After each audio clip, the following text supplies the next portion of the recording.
Well, good morning, everyone. I'm going to just pause here as I'm seeing a few more people are connecting via audio. So I'm just going to give it a few more moments for people to collect here. But happy Tuesday morning. And thank you for coming back to the data working group for October. We're really excited to see many of you as returners. This is our third monthly meeting of the 21-22 school year. And so we've seen some returning data practitioners, but I also want to welcome anyone who is new to this forum. This is really a monthly collection point for anybody who manages the data at their school, so that we can share best practices and hear from experts. And so to that end, we have kind of a mixture of both types of sessions today. We are going to begin today with a presentation on staff data collection. And then after our fabulous expert presents, we're going to have sort of a conversation. We're going to open it up to a couple questions that you might have generally about data in your schools before we do a little bit of reflection and surveying of this group as we have now passed sort of the first quarter of our meetings for this school year. So without any further explanation, I'm going to jump right in to introduce our presenter for today. Tracy Davey is here to share some best practices regarding staff data collection and to help answer questions about reporting. So just a little bit about Tracy. Tracy Davey currently serves as the administrative coordinator for the Eastern Suffolk BOCES. This school year is the 7th year that she has managed the NYC Charter School Project for the collection of accountability data for the New York City Department of Education. In this position, she assists the charter school community with compliance with data reporting regulations. Previously, she was the Chief Information Officer for 2 school districts in the Rochester area, spent 10 years in the Capital Region as a New York State Testing Program Administrator, data reporter, and master scheduler.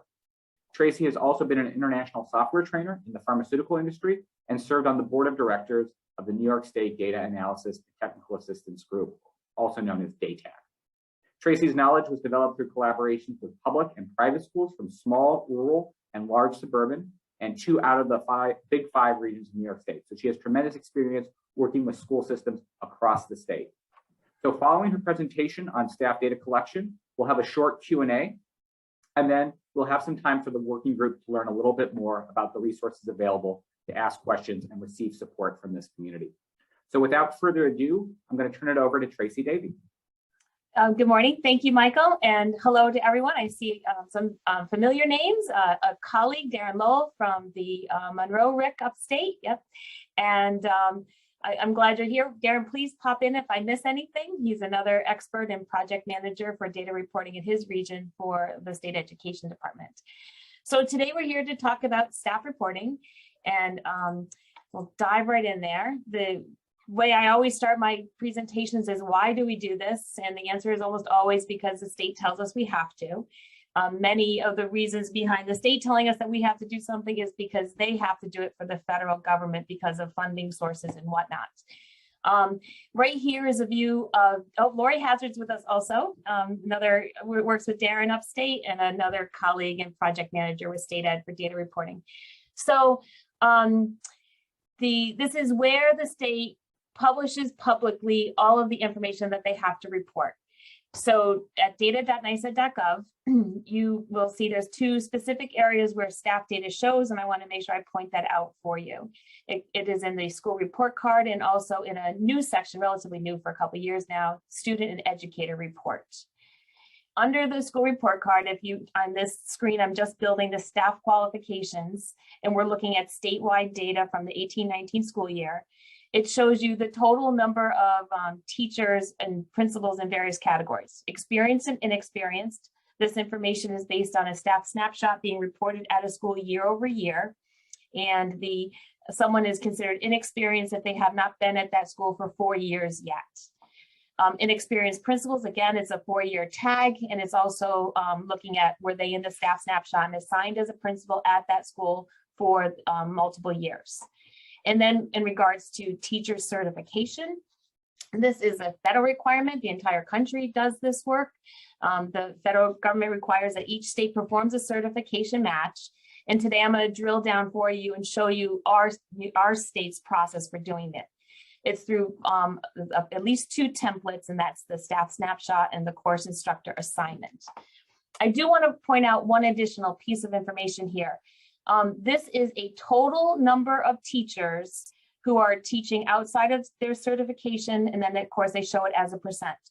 So as a charter school, you guys can definitely have non-certified teachers in the classroom, but it's still going to show here publicly of what percent of your teachers are out of certification.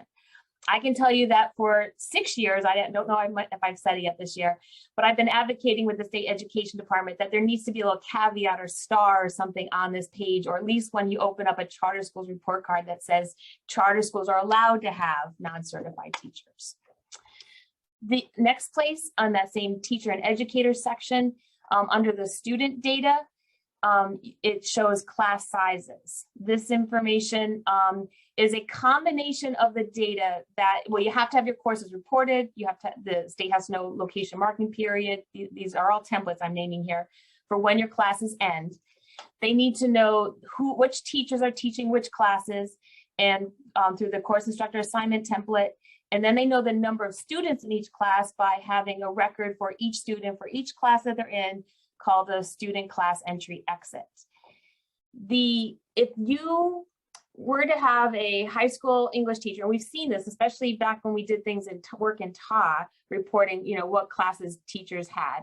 If you have a single class section for a 9th grade English teacher, and you say, you throw 125 kids in there, then your number on this screen would actually show the average class size of 125 kids. You need to, the state expects you to break them out to how many sections. Is this teacher teaching that class 5 times a day and different kids are coming in and out of the room, and the average class size is actually 25?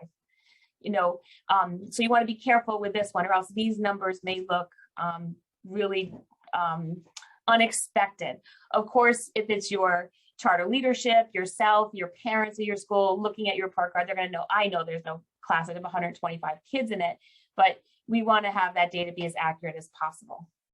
So hopefully through this presentation will help you get there. Educator data also includes counts of your staff in 2 positions. I'm going to jump from one to the other here. School counselors and school social workers. Under the Every Student Succeeds Act, or ESSA, E-S-S-A, that's been in a law since 2015. The federal government has asked to collect more information that talks about school climates. Having school social workers and counselors available at your school is a good thing for school climate, because you have great supports for your students. Like I said, this data is reported publicly on your school report card. Teachers, they take account of teachers. This is based on having a staff snapshot reported and a course instructor assignment record. And then principals is based on having a staff assignment record, and the staff snapshot always comes first. No one's included in any report unless they have a staff snapshot. The state needs to know who's there first. They also report publicly teacher attendance. Again, this is just for teachers. This is it's a flat rate. Right here again, I'm just looking at statewide report card. I'll show you a view of what that is later. It's just teachers. Teacher turnover rate, again, based on teachers being at your school and having a staff snapshot and a course instructor assignment record year over year, is how the state is able to provide this information.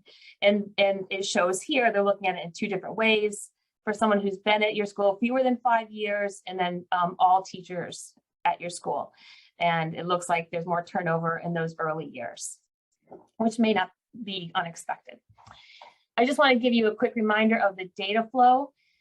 I do have here an image for New York City, so upstate charter schools. You can just ignore that part. But level 0 is available for schools to be able to report data. That's your entry into the data warehouse. You dump your data in, then we move it up to level 1. Level 1 providers are your BOCES or the New York State Department of Education across, BOCES across the state, New York City Department of Ed in the city. And then we move that data up to level 2, which is the State Education Department. We have various, items. We might call these off to the side and have different reports to help you to verify data and ensure that it's there.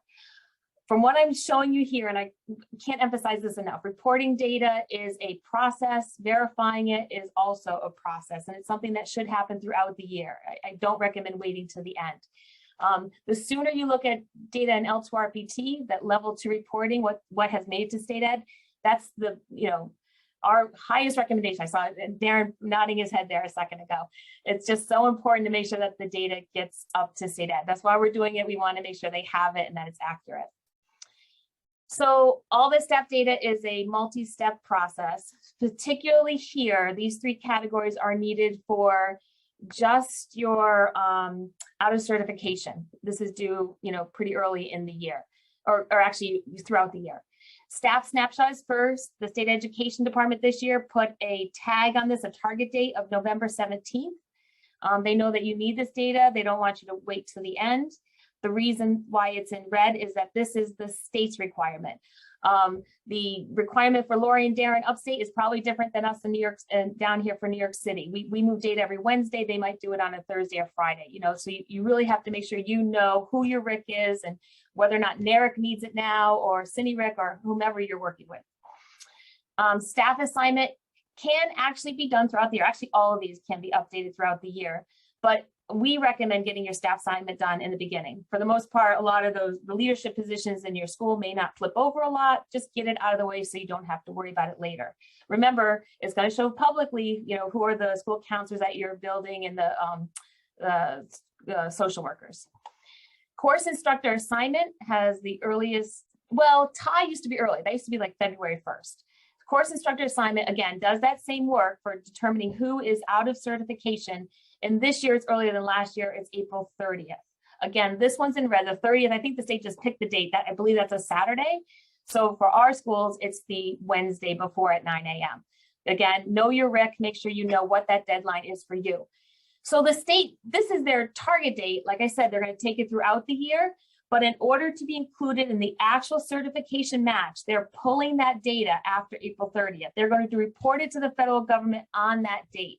You can continue to update that data through the end of the year, but it is not going to change the exact certification counts on your report card unless you get it in for this deadline. Although it can be updated, again, throughout the year. We have a document here, and I'm going to send you a link to that in our chat. To help you determine who needs to be and who needs a staff assignment, actually who needs staff snapshot and assignment. And we have two quick questions at the top. Staff snapshot is every teacher, principal, and non-teaching professionals. Those are non-teaching professionals, anyone who's making a decision about your school for curriculum, how the money is spent, and whether or not your students are in school, what classes they take, they're too sick, they're being sent home and whatnot like that. Then who needs a staff assignment is every professional staff member with a non-teaching assignment. So a teacher could have one. If you have a teacher who is maybe 60% in the classroom and 40% a dean of students or a curriculum chairperson, they should have both a staff snapshot, a staff assignment, and then they're going to need also a course instructor assignment. And then later on in the year, you'll need the staff attendance to be reported for them because they do have a teaching position. This slide was stolen from the recent state Beds Day presentation. And I just want to emphasize again the different templates that are required. And the state, pointed out information about how it's used here. Again, as I keep saying, the staff snapshot assignment and staff attendance. And then these pieces here build into various accountability categories. Actually, accountability isn't out of certification. That's just another reporting piece. But for accountability for your school overall, you have to build a course instructor assignment to show your students who are in it. Accountability for your school, especially for high school, will improve if you have students in advanced courses, AP International, Advanced Placement, IB, International Baccalaureate, and what's the other one? Any dual credit course, college courses in high school. So those really come in together. Let's get back to focusing on the staff snapshot. Again, I'm trying to give you a big picture and very specifics, and we're drilling down to those now. This too is a slide from the state education department. I'm not going to reinvent the wheel if we don't have to. The first thing, remember, with the November 17th target is reporting your staff snapshot. As soon as this data is reported, there's a couple of great reports you can see in L2RPT. This one is the snapshot verification, the 320, right? Lori, Darren, 320, I went back, yeah, 320. This gives you an exact confirmation of all the data that you put into level 0 in the staff snapshot category. There's something like 125 fields in there, and the state doesn't collect all of them, but you want to make sure you get all of the required fields. Oh, new this year in staff snapshot is the gender. The state is now collecting male, female, and a non-binary and X in there. That's the only change to staff snapshot this year. As soon as your staff snapshot data is reported, another report will be available for you instantaneously. They're going to go up the same time in L2RPT, and that is the staff certification report, the 329. This report will list for you everyone that you included in your staff snapshot and tell you their exact certification area, give you a description of it, when it became effective. You have the choice up here, someplace, maybe I didn't show that, to view active and inactive or all certifications. That might be helpful if you're saying, but I could have swore this teacher was certified. You know, you can verify that right away. This data is refreshed regularly throughout the year until about April. You know, they're gonna shut that down when they lock the out of certification report. In previous years, you would report TA data, and everything was based on BEDS Day. Your teachers would be tagged as out of certification, even if they got certification on that Thursday after BEDS Day in October. They used to have it on BEDS Day. Today, if your teachers gain their certification during the school year until this locks down, they will now be reported publicly as being in certification. That's a great benefit to this new process. Next on the chart of the templates related to your staff data is a course instructor assignment. That's where you build the individual sections, right? You got an English teacher at the high school with section 1, 2, 3, 4, 5 of your English classes. And you send that data up to L2RPT.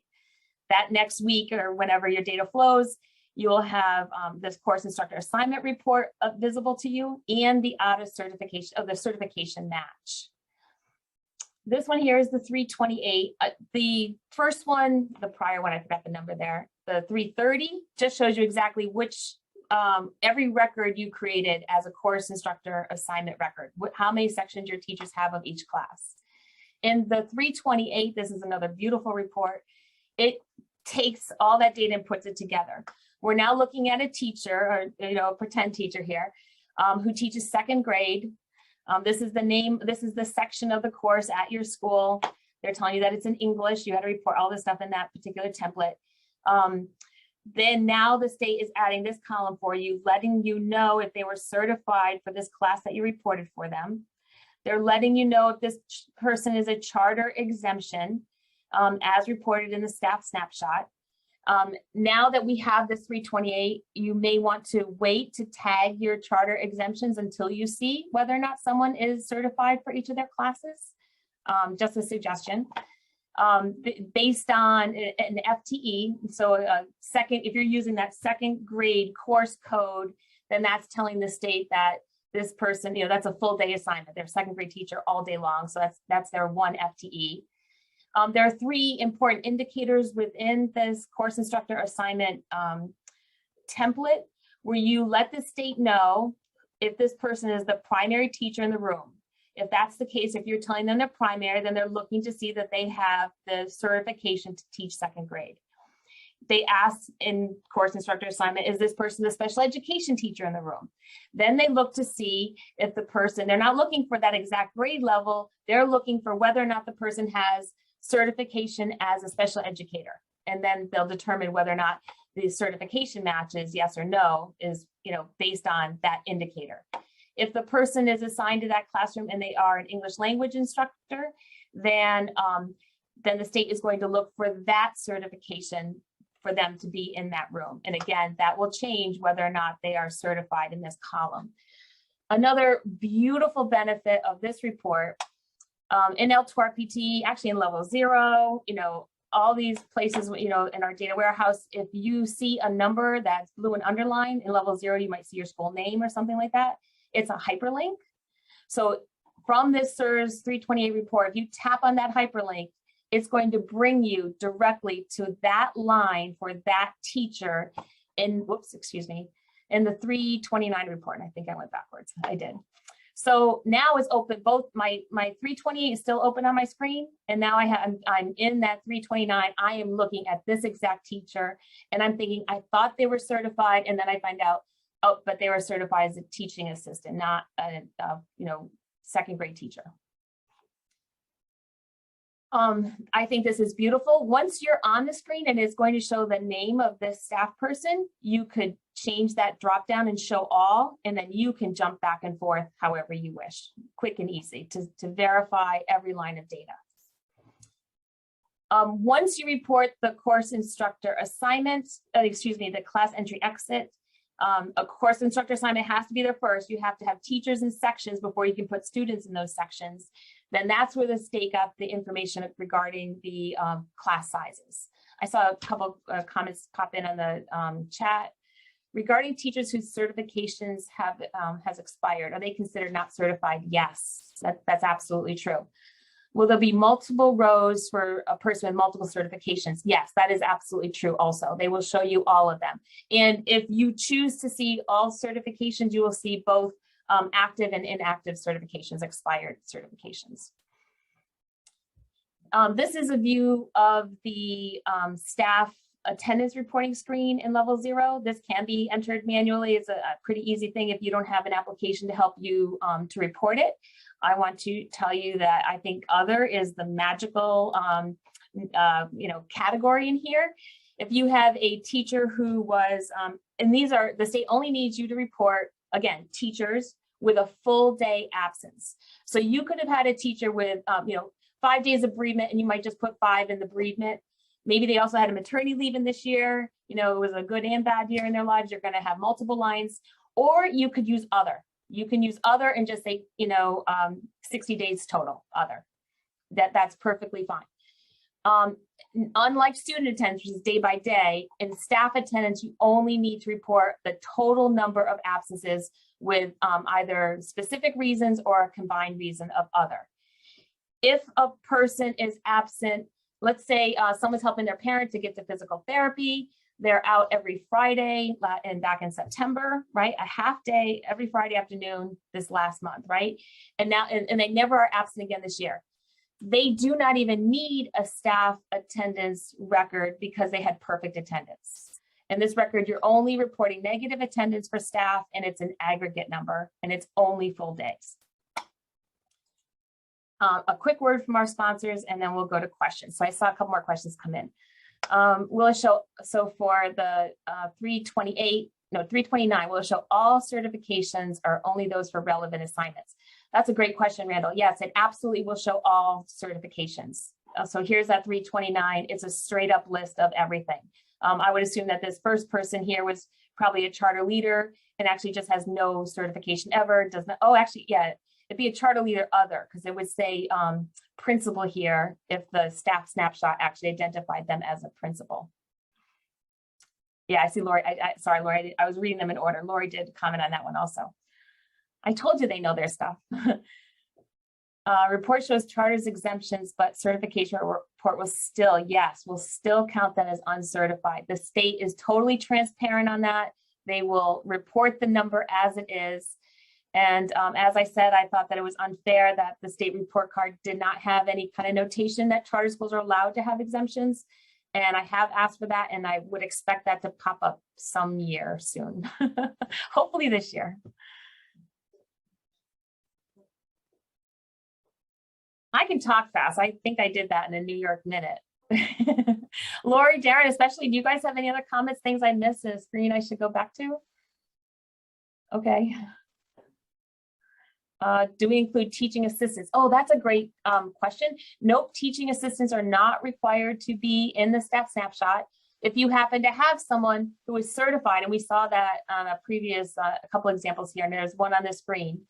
Because you're a charter school, you have the ability to hire staff who are not certified. So you may end up seeing someone in the staff snapshot as a teaching assistant, but it does for a teaching assistant themselves, they do not have to be in staff snapshot and they would not need any course instructor assignment or any additional information. We include them in the staff assignments if not filling a teacher role.